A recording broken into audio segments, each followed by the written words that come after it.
Muy buenos días, Nakamas, y bienvenidos a una nueva review de One Piece. Hoy el capítulo 1124 del manga, capítulo titulado Amigo Cercano, el cual comienza en el cielo, más concretamente en el barco volador de Morgans, barco en el que, recordemos, se encuentran como, entre comillas, refugiados Vivi y Wapol, y en el que Morgans y Vivi están discutiendo. Morgans busca meter miedo en los civiles a través de exageraciones de la realidad y mentiras para que la gente esté más pendiente de las noticias y venda más, mientras que Vivi considera vergonzoso hacer eso, más aún cuando el mensaje de Vegapunk contenía esperanza en él, añadiendo que por suerte no todos son manipulables en el mundo. Momento en el que Wapol se mete entre los dos para intentar calmar a Vivi al ser consciente que si le tocan mucho las narices a Morgans, este puede revelar al gobierno mundial dónde se encuentran escondidos. De hecho, Morgans la amenaza diciéndole a Vivi que si sigue con esa actitud respecto a él, puede que en un futuro lo pague caro. Pero Vivi se mantiene firme con sus creencias, sentenciando que si el mundo va a ser destruido, tampoco espera sobrevivir a ello. Sin quedar muy claro qué acabará haciendo respecto a Vivi, Morgans comienza a pensar en qué noticias escribir, destacando los enfrentamientos del Yonko Kurohige y Law y el Yonko Shanks y Kid, además del asesinato de Vegapunk a manos de Luffy. Mentira que vuelva a enfadar mucho a Vivi. Sinceramente me ha gustado mucho esta primera parte del capítulo, me ha encantado lo directo que es Oda con la crítica al periodismo. De hecho, hoy en día incluso ya no es solo aplicable al periodismo, sino que también es aplicable a muchas cuentas de redes sociales que principalmente se encargan de meter miedo a través de algunos casos reales, mezclándolos con falacias y luego crean aún más miedo con ese miedo, creando una bola de nieve enorme alrededor de un tema y luego por lo que se acaban monetizando ese tema, es decir, es lo mismo que el periodismo a efectos prácticos, y como Oda es tan directo, la verdad es que me mola bastante respecto a eso. Y también me gusta mucho la convicción de Vivi, porque cada vez apunta más a que algo grande le depara, ya desde que conoció a Luffy y cambió en algunas maneras de pensar, sobre todo cuando Luffy tuvo ese momento serio. Con Vivi hemos visto que ha sido un personaje muy independiente, muy echado hacia adelante. Es algo que hemos llegado a ir viendo a lo largo de los capítulos y a lo largo de los arcos cada vez que ella aparecía. Ya con Lily, Oda nos dejó en bandeja creer que algo grande le podía deparar a Vivi, pero es que ves ahora cómo actúa y cómo es incluso capaz de decir que si el mundo va a ser destruido tampoco espera sobrevivir a ello, muestra lo dispuesta que está a sacrificarse por lograr un bien mayor. Así que yo creo que es bastante evidente que en algún punto de la historia Vivi va a tener un auténtico momentazo. Continuando con el capítulo es como nos movemos a Egghead, el lugar con el que Akainu está intentando comunicarse vía Denden Mushi para enterarse de lo ocurrido, siendo quien contesta la llamada Kizaru, mientras vemos como Sentomaru se marcha de la isla en un pequeño bote llorando por la pérdida de Vegapunk, pérdida que también afecta tanto a Kizaru como para responderle a Akainu pidiéndole que se calle, pasando a preguntarle al almirante de flota al almirante por qué es él quien responde y qué ha pasado con el resto de los marines, respondiéndole Kizaru con que todos están dormidos y expulsando espuma por sus bocas, respuesta que pone aún más nervioso a Akainu, lo que le lleva a comenzar a preguntar por absolutamente todo, diciéndole Kizaru que cuando los jóvenes se despierten se encargará de que le llegue un informe con todo lo ocurrido. Al no parar de darle respuestas vagas, Akainu pasa a calentarse y le dice a Kizaru que más le vale que no haya hecho un trabajo descuidado esta vez. Frase que provoca que Kizaru le pregunte a Akainu si acaso alguna vez ha tenido que matar a un amigo cercano, mientras recuerda los buenos momentos que pasó con Vegapunk. Pero sin darle tiempo a responderle, más serio que nunca y entre lágrimas, le grita a Akainu que si tiene tiempo para sentarse en su puesto y dudar de él, entonces que venga Aegith y compruebe por sí mismo el trabajo que ha hecho, maldito mocoso, termina por comentar, pasando a Kainu a disculparse con Kizaru llamándole hermano. Disculpas que no van a hacer que Kizaru se sienta mejor. Segundo frente abierto del capítulo y segunda parte que me gusta bastante de este. Al fin y al cabo hemos tenido un auténtico momentazo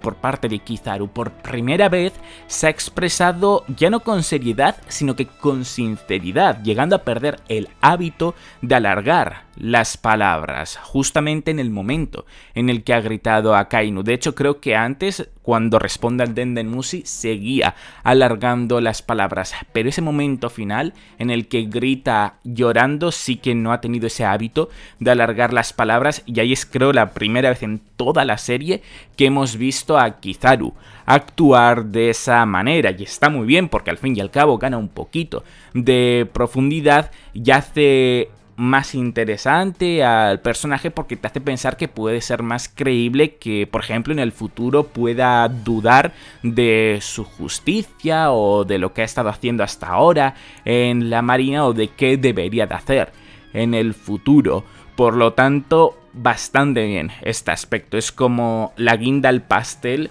del arco de personaje de Kizaru en este arco, así que espero que a futuro se siga desarrollando más y nos siga mostrando cosas interesantes este personaje, que hasta ahora la verdad es que parecía un poco flojo, porque simplemente parecía un poco un meme andante, típico vago, pero a su vez muy fuerte, como que no se esforzaba mucho, y de hecho precisamente por eso a Kainu le ha comentado lo de si acaso esta vez también ha hecho un trabajo descuidado, porque esa es la imagen que proyecta Kizaru, así que finalmente habernos deshecho de esa imagen y de una manera tan emotiva, además como con todo el tema de Vegapunk, creo que ha sido muy top por parte de Oda. Y algo que me ha hecho preguntarme esta segunda parte del capítulo es cómo de cercanos son Kizaru y a Kainu, porque Kizaru se ha referido a Kainu como pequeño mocoso, a Kainu le ha respondido, bueno, le ha llamado a Kizaru hermano, y bueno, todo esto son más bien términos relacionados con la Yakuza, por al fin y al cabo los actores en los que precisamente Kizaru y Akainu están basados, y eso es lo que para mí más complicado hace saber cómo de cercanos son estos dos personajes. Pero sí que es cierto que, según lo que ha comentado Sandman, un japonés que le encanta One Piece,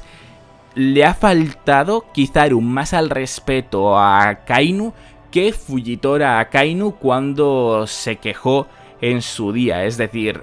como que Kizaru le ha hablado de manera más dura a Kainu. Por lo tanto, quizás eso sí que puede ser una muestra de cercanía entre los dos. Pero sin duda alguna, ese intento de empatía que suelta al final a Kainu, disculpándose, como pidiéndole perdón a Kizaru por la situación que le ha hecho ver, también le da un toque humano a Kainu que apenas habíamos visto en toda la serie. Por lo tanto, también deja abierto que en un futuro veamos cosas interesantes por parte del almirante de la flota. Creo que esto era bastante obvio, más que en el caso de Kizaru, porque al fin y al cabo es un antagonista muy importante en One Piece, y ya sabemos que va a tener seguro un pasado un poco duro que nos explique por qué actúa de la manera en la que lo hace y por qué tiene los ideales que hace, y habrá un momento en el que se ablande probablemente, pero ver ese primer contacto con las disculpas hacia Kizaru a mí me ha gustado mucho, porque es un momento en el que se necesitaban. Es decir, hemos visto un momento de sinceridad por parte de dos almirantes que hasta ahora son pura fachada y parecían o muy fríos o muy crueles. Llegando a la recta final del capítulo es como nos movemos al mar, más concretamente a la corriente de aire que lleva a Elbaf, donde se encuentra tanto el barco de los piratas gigantes guerreros como el Thousand Sunny navegando, siendo Franky, Jinbe y Zoro los únicos que se encuentran en el Thousand Sunny, estando los tres discutiendo sobre lo triste que se encuentra Luffy por no haber podido cumplir su promesa de sacar vivo a Vegapunk de Heath. Franky y Jinbe le comprenden, pero a su vez sienten que han hecho un muy buen papel al haber huido de tantísimos peligros. Zoro, en cambio, mientras bebe, opina que es patético que Luffy se encuentre así cuando ahora es uno de los 4 emperadores. Sinceramente, tengo que admitir que no he sabido muy bien cómo interpretar esta reacción de Zoro, porque no me ha dado sensaciones muy claras de si en verdad estaba siendo muy duro con Luffy o si estaba intentando quitarle peso a la situación, pero a su manera, porque hablando precisamente de Kizaru y Akainu, que son como personajes muy serios o muy, digamos, no abiertos sentimentalmente, pues Zoro como que es más de lo mismo, ¿no? Entonces es un poquito difícil, creo yo, leerle de vez en cuando, y para mí esta situación en concreto es bastante complicado de leerle. He visto de hecho opiniones de todo tipo, he visto a gente ponerse muy mal con Zoro por haber actuado, según ellos, de manera muy cruel, y he visto a otras personas defender a Zoro diciendo que es obvio que evidentemente está intentando quitarle peso a la situación a su manera, en especial porque está bebiendo y Oda puede plasmar como que está borracho, aunque no lo esté, pero bueno, es como lo que se relaciona una cosa con la otra y que por lo tanto no está diciendo quizás lo que piense de verdad. Para mí es difícil realmente saberlo. Yo apostaría quizás más por lo segundo, por cómo se desarrolla el capítulo, porque luego vamos a ver a continuación que Luffy se recupera, porque al final, bueno, hay un pequeño plot twist y al final del capítulo están todos celebrando, así que yo más bien también lo interpretaría que ha sido una manera de Zoro de intentar quitarle peso a la situación más que una crítica de Zoro hacia Luffy, como por ejemplo lo llegó a hacer con Usopp en Water 7 y también como lo ha hecho con otros personajes a lo largo de toda la serie. Dejando a un lado a estos 3 personajes, nos vamos al barco de los gigantes, donde vemos a Lilith finalmente despertarse y a Nami, Usopp, Chopper y Sanji alegrarse mucho por ello. Cuando de repente el casco que tiene Lilith en la oreja izquierda comienza a sonar, pero solo ella escucha lo que dice. Mientras lo está escuchando, los Mugiwaras le ponen al día y se disculpan por no haber podido salvar a más Vegapunks además de ella, pasando a comentarles Lilith que no hace falta que le cuenten más, que ya ha escuchado toda la historia, no entendiendo muy bien los Mugiwaras a qué se refiere. Y sin seguir de entender lo que ocurre, Lilith se permite llorar frente a ellos durante un solo minuto para justo después, como si nada hubiese ocurrido, pedir comida, pasando a señalarle Brook dónde se encuentra la fruta, instantáneamente llegando a donde la fruta se encuentra y viendo Lilith a Luffy deprimido por lo de Vegapunk, lo que lleva a que comience a explicarles todo, empezando por decir que hace un momento ha llorado porque se ha enterado de la muerte de todos, pero la realidad es que esa muerte es teniendo en cuenta el concepto habitual de los humanos, que en verdad están vivos, así que no hace falta que estén tristes porque han cumplido su promesa. Sin nadie entender nada, porque la explicación de Lilith, muy rica en detalles, precisamente no es que haya sido, pero creyéndose sus palabras, la felicidad vuelve a ellos, y con esa felicidad, Luffy agradece a los gigantes por haber ido a echarles una mano y sacarles de Heath, y les da a entender que ya está listo para celebrar. Y dicho y hecho, en un momento todos se juntan en el barco de los gigantes y comienzan a celebrar que las cosas han salido bien y que están rumbo al BAF, siendo quienes más felices se encuentran Robin por poder reencontrarse con Saúl y Luffy porque cada vez se encuentra más cerca de convertirse en el rey de los piratas. Y con la celebración por parte de todos en relación a esto último, al todos estar muy de acuerdo en que Luffy debe de ser quien se convierte en el rey de los piratas, y con Oda mostrándonos la silueta de un personaje en el BAF que está esperando a los Mugiwaras, es como termina este capítulo. Capítulo corto, tranquilo, pero para mí bastante bueno, más aún si tenemos en cuenta el tipo de capítulo que es, el típico capítulo de transición entre final de un arco e inicio de otro sin ningún tipo de revelación, sino que más bien de ponerse al día y de festejar cómo han acabado saliendo las cosas. Por cierto, ha habido algo que no he comentado en la recta final del capítulo, en el resumen, porque no entiendo muy bien ni quién lo ha dicho, ya que es un bocata de pensamiento y el plano es general, es decir, no se ve por parte de qué personaje viene. De hecho, es que el plano es de los barcos, no es de ningún personaje per se, y además, dependiendo de la traducción en la cual leas el capítulo, hay matices diferentes a lo que se dice en esa frase. Pero en lo que todas las traducciones parecen coincidir es en que York está desconectada de Lilith.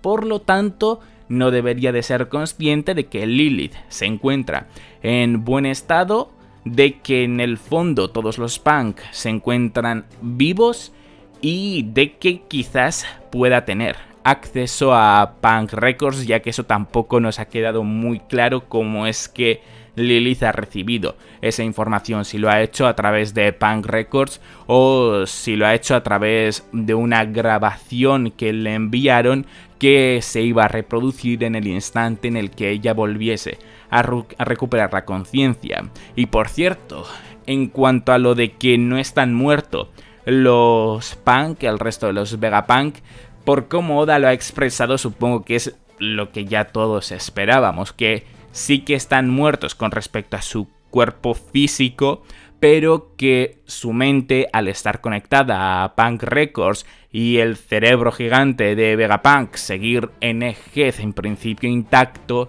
pues tiene sentido creer que esos pensamientos se encuentran en el cerebro, incluso esas características de personalidad que el Vegapunk original dividió entre todos, como que han vuelto o quizás siempre estaban ahí, pero en una menor medida en los personajes. Entiendo yo que por ahí es por donde va con el tema de que están muertos, pero no están muertos. Y por último toca hablar acerca de la silueta, toca hablar de ese personaje misterioso que ha aparecido en la última viñeta del capítulo, que está esperando a los Mugiwaras en Egghead, que les ha dicho vengan.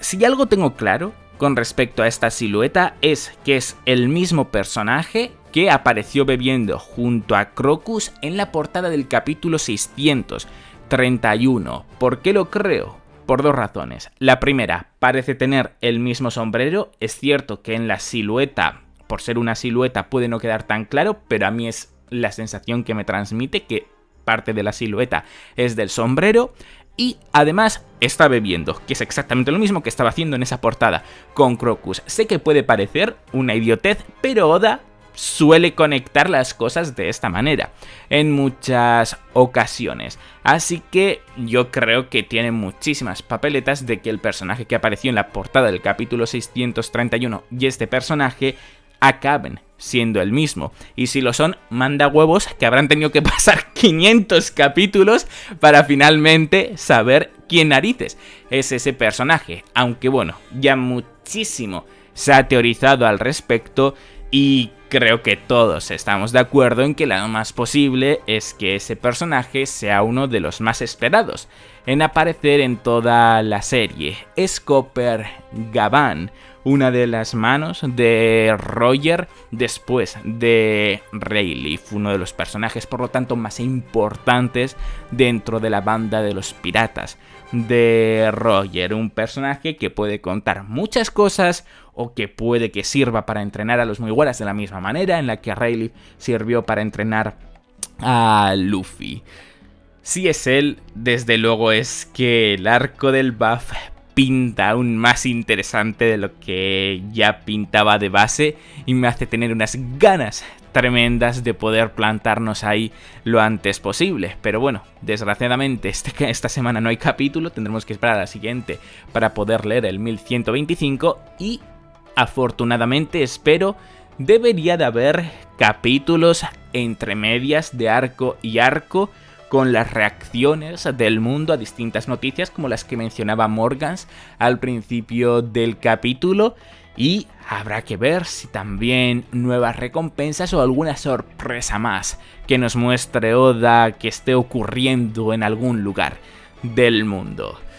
No lo sé, pero desde luego lo que está claro es que nos deparan capítulos muy, pero que muy emocionantes. Pues hasta aquí ha llegado el vídeo, Nakamas. Como siempre, agradecer muchísimo que le deis un buen me gusta, que apoyéis a tope el vídeo si os ha gustado. Recordad que en la descripción tenéis tanto mi Twitter en el que os informo al instante cuando son los capítulos del manga en español y en inglés de manera oficial, como los twitters y los de Vianas de quienes colorean las imágenes del manga para que vosotros también podáis tenerlas. Y ya por último, agradecer muchísimo que os suscribáis para muchos más vídeos de One Piece. ¡Hasta la próxima!